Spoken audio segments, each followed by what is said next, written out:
আপনার কাজে আসবে না। ইয়ানফাউ লা ইয়ানফাউ, কোনো কিছু আপনার উপকারে আসবে না।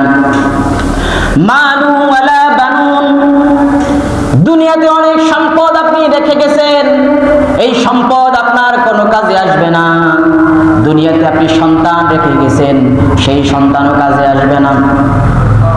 ইল্লা মান আতাল্লাহ বিকলবিন সালিম, শুধুমাত্র কাজে আসবে আপনার পরিশুদ্ধ অন্তর।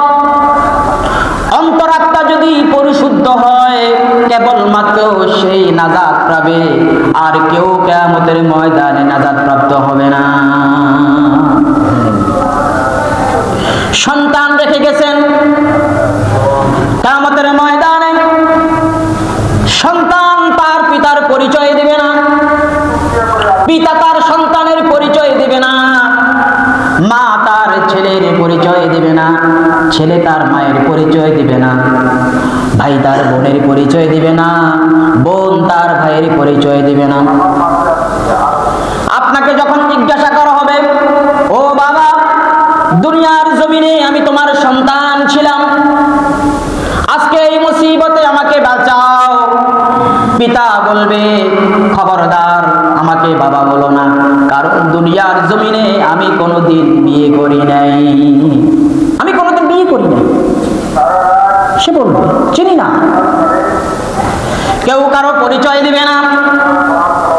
সম্পদ যদি ভালো কাজে ব্যয় করতে না পারেন, সেই সম্পদ কিয়ামতের ময়দানে আপনার বিপক্ষে সাক্ষী দিবে। সন্তানকে যদি সুসন্তান বানাতে না পারেন, কিয়ামতের ময়দানে সন্তান আপনার মুসিবতের কারণ হয়ে দাঁড়াবে।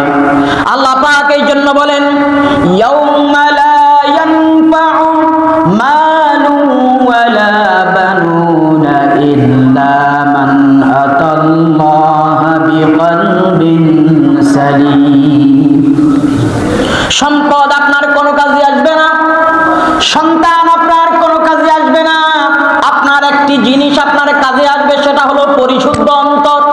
এই অন্তর নিয়ে, পরিশুদ্ধ অন্তর নিয়ে যদি কিয়ামতের ময়দানে যান, আল্লাহ পাক বলবেন, পরিশুদ্ধ অন্তর নিয়া, ফ্রেশ অন্তর নিয়া আজকের এই কিয়ামতের ময়দানে এসেছো, যাও, তোমার জন্য জান্নাতের সকল দরজা আমি খুলে দিলাম, যাও জান্নাতে ঢুকে যাও। সুবহানাল্লাহ। কলবে সালিম, এই জিনিসটা আমাদেরকে অর্জন করতে হবে। আর এই কলবে সালিম অর্জন করার জন্য সবচাইতে উপযোগী যেই মাস, সেই মাসের নাম হলো রমাদানুল মুবারক। সুবহানাল্লাহ। রমজান মাসেই কেবল সেই আত্মা আপনি অর্জন করতে পারবেন।